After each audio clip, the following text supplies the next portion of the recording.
right? Should be topic number 2 tonight. It says black equals African.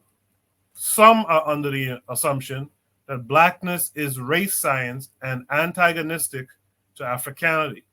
How does one respond to linguistic, cosmological, or cultural evidence that says otherwise?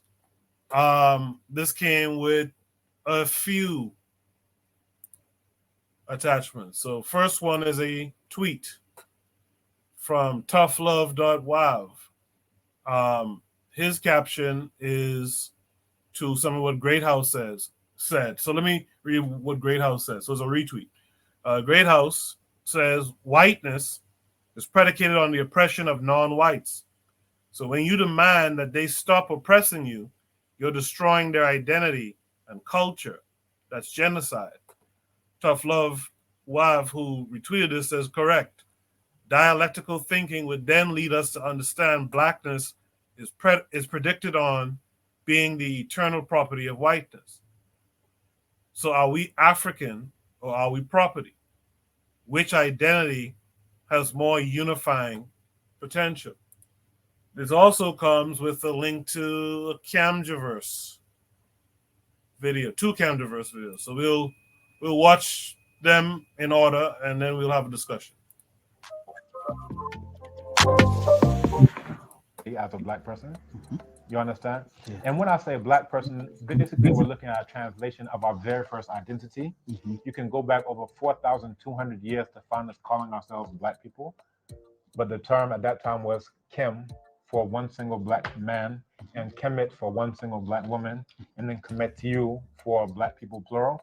And when you go to the pyramid text of Nesubiti Pepi, this is exactly where you'll find that it says that you stand like the Apis bull at the forefront of the Kemetiu, right? The Apis bull was a black bull that had certain sacred markings on it. And it said that you're like that black bull in front of all the other black people, right? Kemetiu. And at the same time, you had individuals who are calling themselves Hepi Kim, Hepi the Black, and Henenit Kim, Henenit the Black. And even the origin of the word chemistry, it comes from that exact same word in Medu Neter, the very first writing system ever, Kim, and it means that which is black.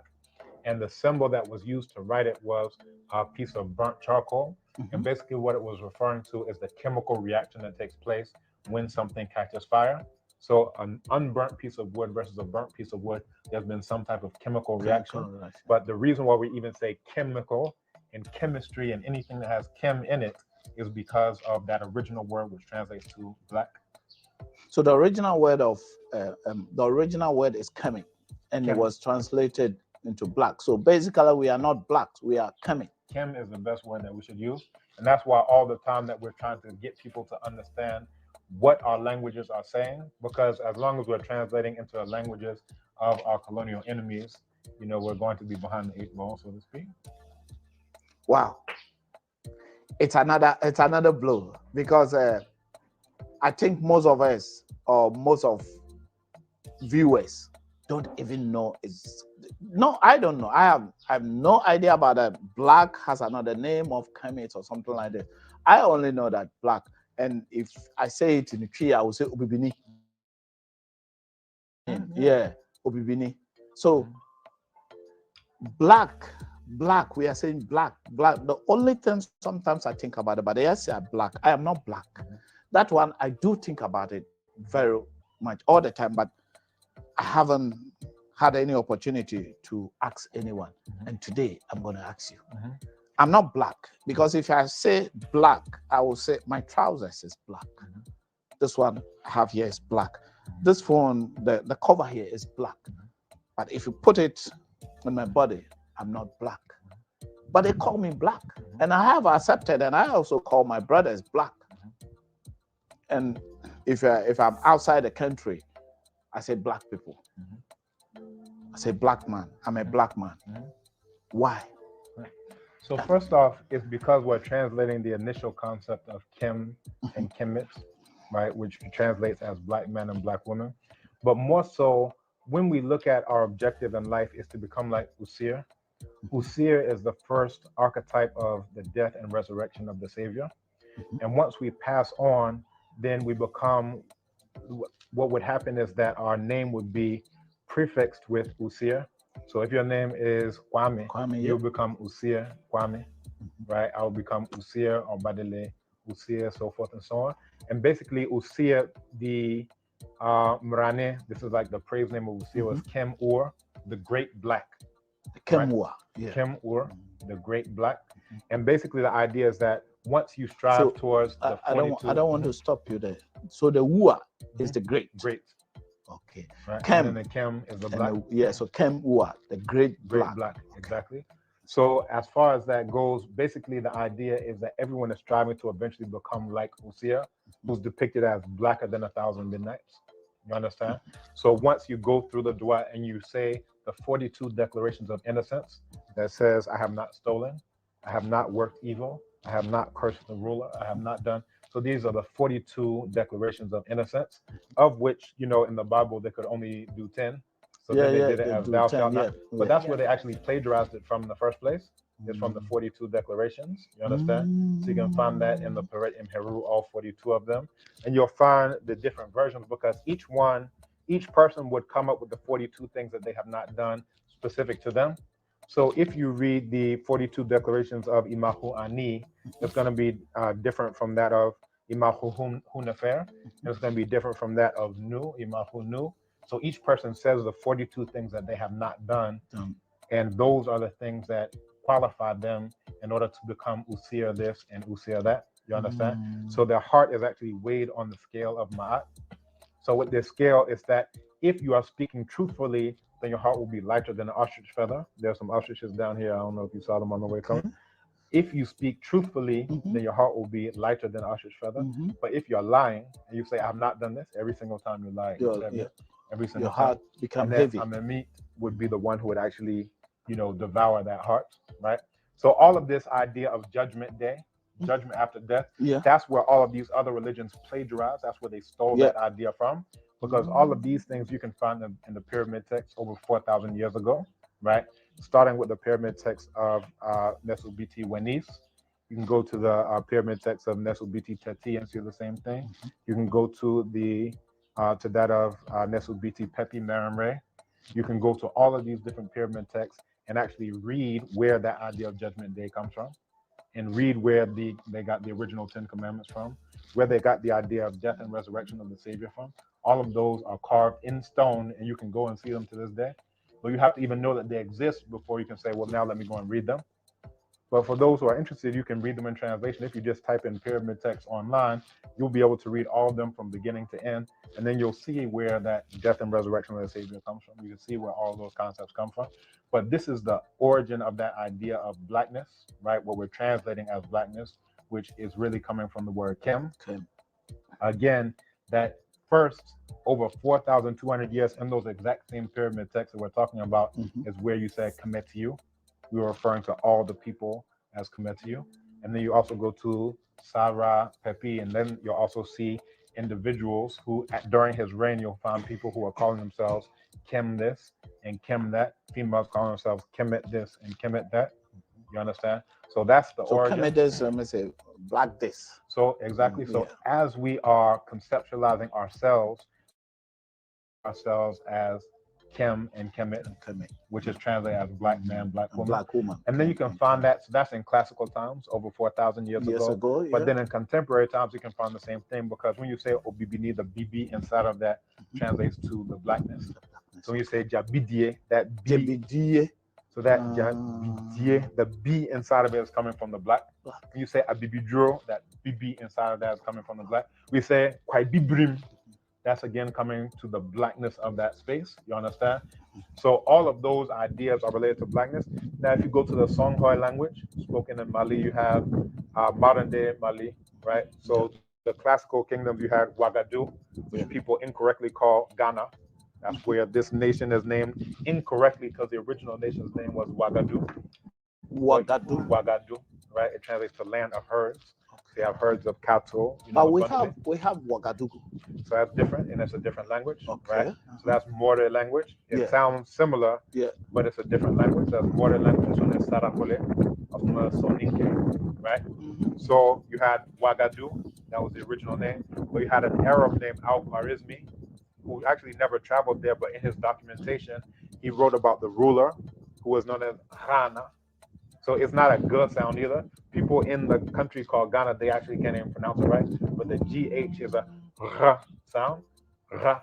And if you go to places where they have that in the language, they'll actually pronounce it correctly. So you go to Egypt, they'll say, oh, you're coming from Ghana. But here, because you don't have it in your language now anymore, now when people say it, they just replace it with a G. Ghana. So Ghana. it's Hana.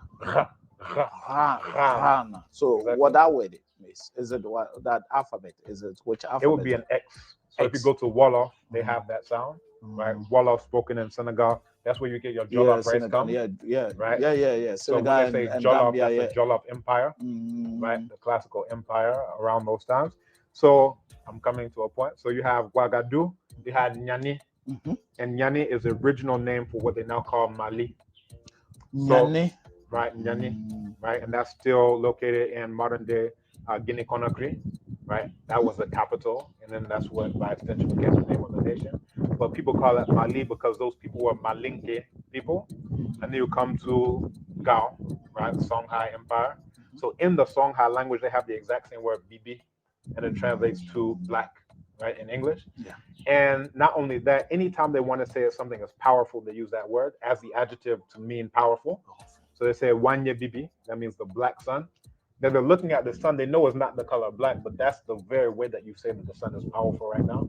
When they want to say that it's pure water, right? This water is pure. They're looking at the water and they know it's not the color of your phone or your trousers, but they'll say Hari Bibi. I know Hari Bibi, give me the black water. And that means the most pure water that you can conceive of. When they want to say that the ground is fertile, they'll say Sadiza Bibi. And that means the black soil.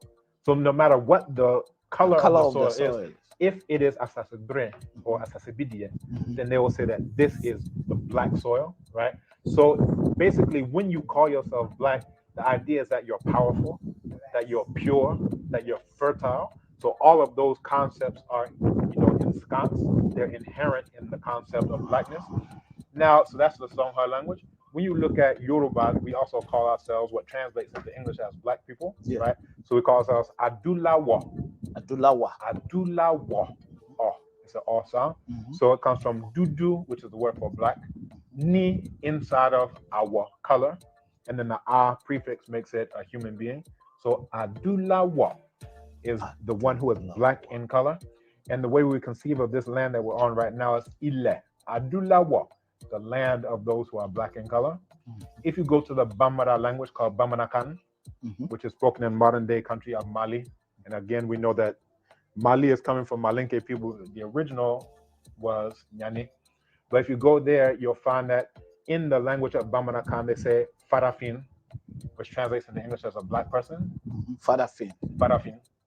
And then the way that we refer to this land is Farafina, which is land of black people. It comes from La, which is a locative, right? So when you want to deal with location, you add La to the end of it, then it becomes Farafin La.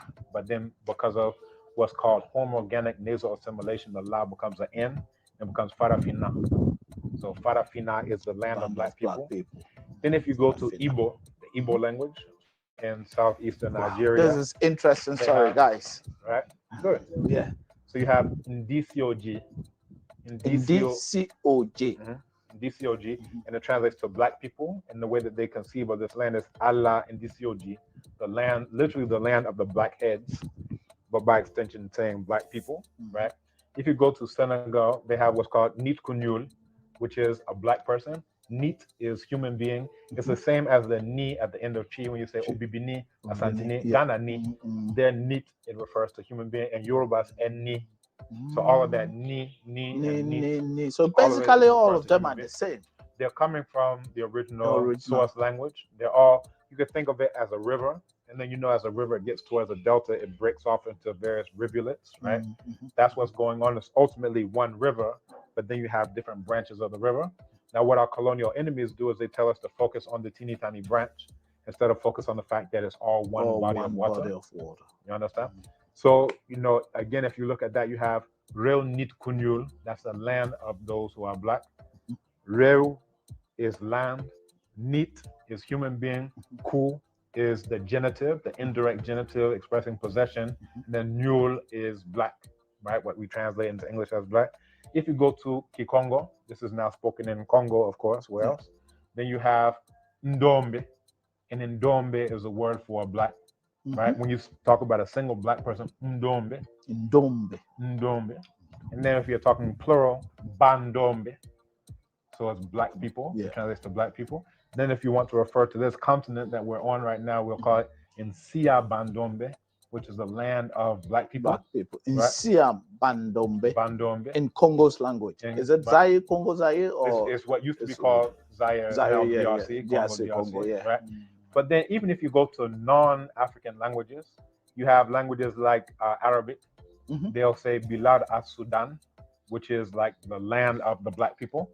So where we get Sudan and South Sudan is coming from the Arabic language. So these Arabs who are invaders onto the continent in their own language are saying, this is the land of black people. They ask, well, then what's your Arab So what are you doing here? Because your language itself is telling you that this land is land for black people. If you go to the Greek language, this is where they get ithi, ops, where the ithi is referring to burnt, and then ops is literally eyes, but by extension face is like chi, ani, enim. And Yoruba Oju is literally eyes, but Oju is also by extension face. So that's where you get, land of those of the burnt face, right? So that's where you get Ethiopia coming from. And then if you look even at Latin, right? So we looked at Arabic, Greek.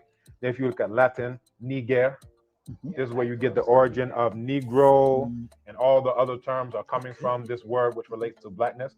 And that's also where you get Niger, Nigeria, all of those other terms are coming from that as well. And all those, so all of those that have the N-I-G, N-E-G-R-O, all of those are coming from the exact same source. So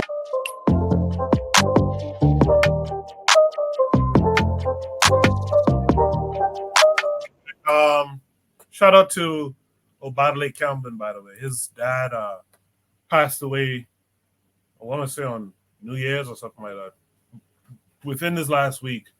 So shout out to him. There's one more attachment to this prompt. It's about this is about a 4-minute video. We'll watch it and then we'll discuss all of it afterwards.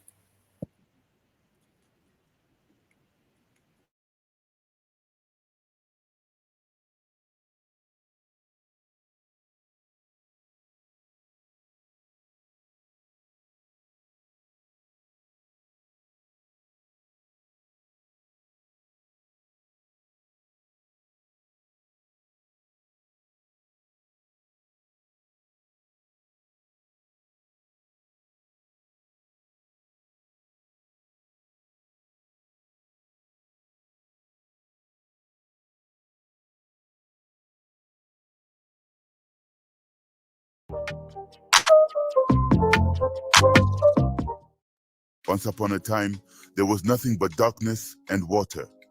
This was the first stage of creation, and the water was called Noon. From the water of Noon, a bright light appeared.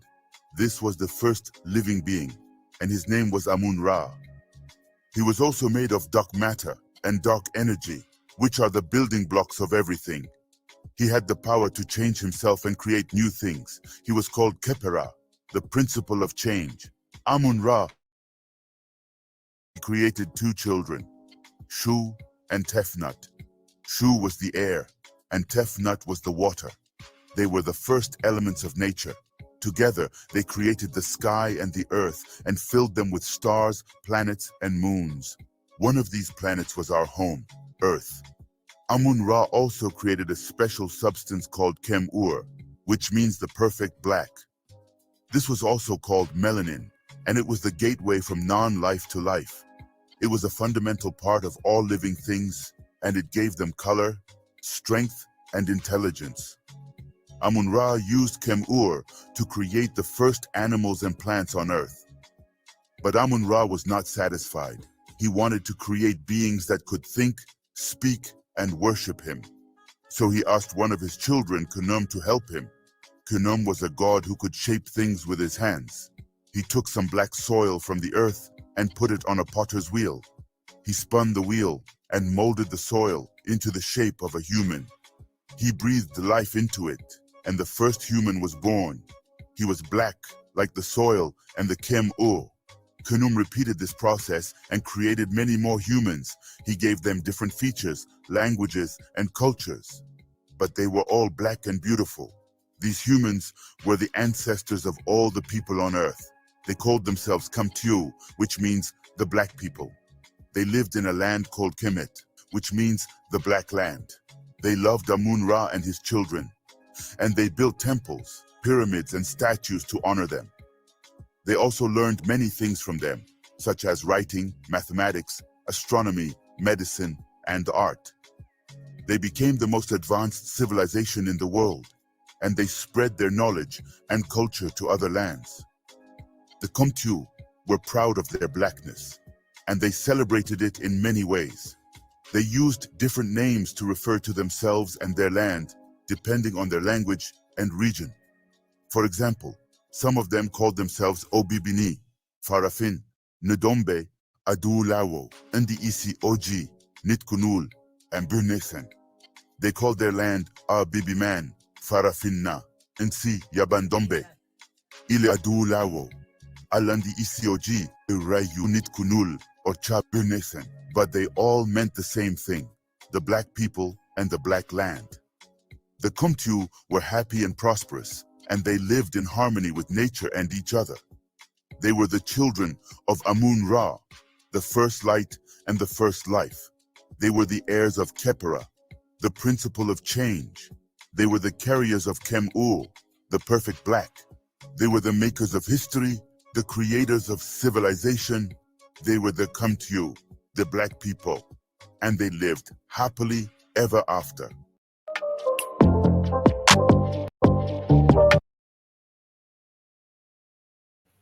Yes, indeed. Shoot the breeze topic number 2. Black equals African. Some are under the assumption that blackness is race science and antagonistic to Afrikanity. How does one respond to linguistic, cosmological, or cultural evidence that says otherwise? So let's get right into it. Let me mix it up a little bit. Let me go straight to Oni. Oni, what say you on this? Oh yeah. That last one was fire. I can fire says, "What's up? What's good? What's good for I can fire?" But yeah, that last one was fire. But yeah, I mean, obviously from the first image, what was it? Yeah, dialectical and just this regular. It sounds like a socialist. I mean, it was obviously a socialist, but they were doing that more argument. I don't know if you guys ever met those Moors where they're like, hey man, black is, what's your nationality type thing. And if you don't name a nationality, they're like, oh, you're this, that, so on and so forth. But yeah, no, blackness as opposed to whiteness is an interesting concept. But as Abadade Cambone pointed out, blackness preceded America as a nation. So, when you get out of the American mindset, you begin to see things different. I think regarding the whole, whether you're black or not in Africa, I think that's just a like a lost in translation kind of thing. There's a lot of things lost in translation because there are Europeans in Africa. You know what I mean? there are Asians in Africa, Indians, and so on and so forth. There was I just saw somebody. I don't know. I think Coco might have linked it, but somebody was poking fun at how Indians make food in Kenya or something like that. It was funny, but yeah, they know that they're not Indian. They know that they're not European. They know that they're African. It's only I think the concept of racial antagonism that Americans pretend to have when they're really or even not just racial antagonism, but kind of like what Bakari was saying about white people just living rent free in your head. Like that's not necessarily going to be, or like white people judge it like just basically the basis of everything you do. like that's not going to be present in Africa. Like that's a mindset that's drilled into you through America. You know, black as inferior to white, that's a mindset drilled into you through America. But it's not like that's not a thing for people in Africa. Like when you're in Africa, you are like for the most part 9 times out of 10 surrounded by black people, and you'll only see black people unless you're going to the main market or you're going to a foreigner's market, you know. But it's kind of like I don't know what's the best comparison, but like I don't know the best comparison in America, but like if you somehow were in America and you just only existed in the hood, like completely, like just within the internality of the hood, and you like didn't work or you didn't do anything else, like, you know, you collected your, you know, whatever, then maybe possibly you'll never engage with with a black person, you know. um but generally, like in Africa, that's pretty normal, like unless you go to the market, so you're not going to I be know like, how to explain that. sorry. What's happening pro-black perspective? I know how to explain that. I'm Jamaican, so it's black dominated. So it's like, Yeah, I can. You can't just come up and jump in like that. So hold tight for a second. Only finish your thought, and then I'll introduce Icon to the panel. Yeah. All right. So yeah. Okay. I can. What's up? What's up? But yeah. So yeah. I mean, like, so their identity is not going to be, like, oh yeah, I'm black. Like I'm just black. You know, that's me. That's me. You know, because at some point you gotta say to yourself, well, if everybody's black, then what more am I? Kind of like, you know, like on a fundamental level, we all distinguish between, you know, men and women. You know what I mean? On a fundamental level, we all distinguish on our particular politics or our particular ideologies. Like after you're black, then what are you? You know, and I think that's more so what people are talking about. Whereas in America, um, you know, there is this feeling that you should be first, like black first, but that's not going to be something that's going to weigh on. That's not going to be the same thing on you if you're in a black environment. Kind of like what I can find was saying about, you know, being in Jamaica. You know, you could be Jamaican first, but in Jamaica, you know, if there's nobody who isn't Jamaican, right, then being Jamaican first isn't really like that dynamic, that interesting. You know, like if your whole identity in Jamaica is you're a Jamaican, okay, you know what I mean? like you're not distinguishing yourself. So yeah, can I chip in? Yeah, but go yeah, ahead. we got it was just the yeah. So anyway, but just a second. So let me just finish. I'll try to land right now, man. All right. Yeah, that's good. So yeah, some are under the impression that black. Yeah, so I think that was just ridiculous. But I agree with. I think the brother Obadale Campon put a good presentation in regards to how but I think for the most part we all kind of know that African people identify as black, particularly when it really matters, which is like if the foreigner is there, then it's like, oh, okay, that foreigner is white and I'm black. But that's all I can say. Thanks, everybody. Yeah, I can in the future allow me to introduce you to the panel and whatnot. We have a certain order Yeah, here. hold on, Mr. Bahamas. Y'all sometimes too strict, bro.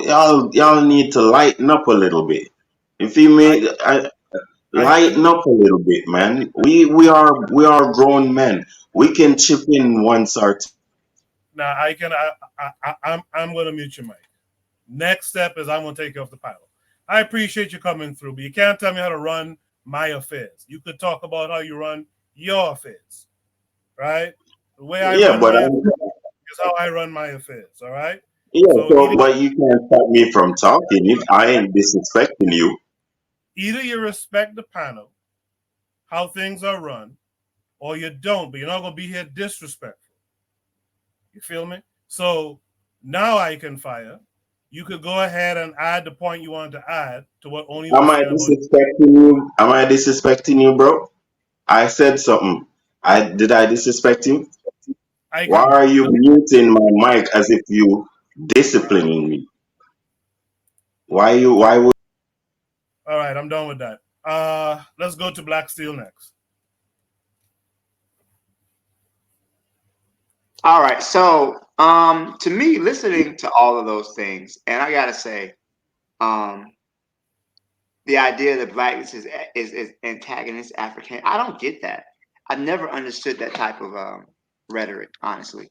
Uh, to me, I feel like I'm okay with being black, and we have to acknowledge that. And to me, I don't think it mean you can be to be black is not to be African. I think it's we acknowledge that Africans are black.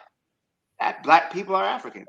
Now, I will say this: melanin is the default for the people of the world. But just so you could be dark skinned, not necessarily African, but we understand that to be African is essentially to be black. And once I understood that, I don't really I use black African interchangeably. To me, I think that's worked in the past. I think we continue to do that. But yeah, I don't really see that like that it's antagonistic to Africanity. I think it's quite a stretch. But also the idea of whiteness, which was the creation of the European, because before they were just European, they were French, they were Italian, they were German. Crossing the Atlantic, they become white. Just to create a whole white identity at opposition to the other people of the world. But I don't think that puts blackness in terms of property or slaves the way the other guy was happening. That's kind of a stretch to me. I'll leave it there. Thank you. I appreciate that, Black Steel. Bueno, what say you? Yeah, what I would say is I was having a conversation a couple of weeks ago with Brother Bakari, and our conversation led to me stating to him where, as a soldier, he sees solutions from a soldier's perspective.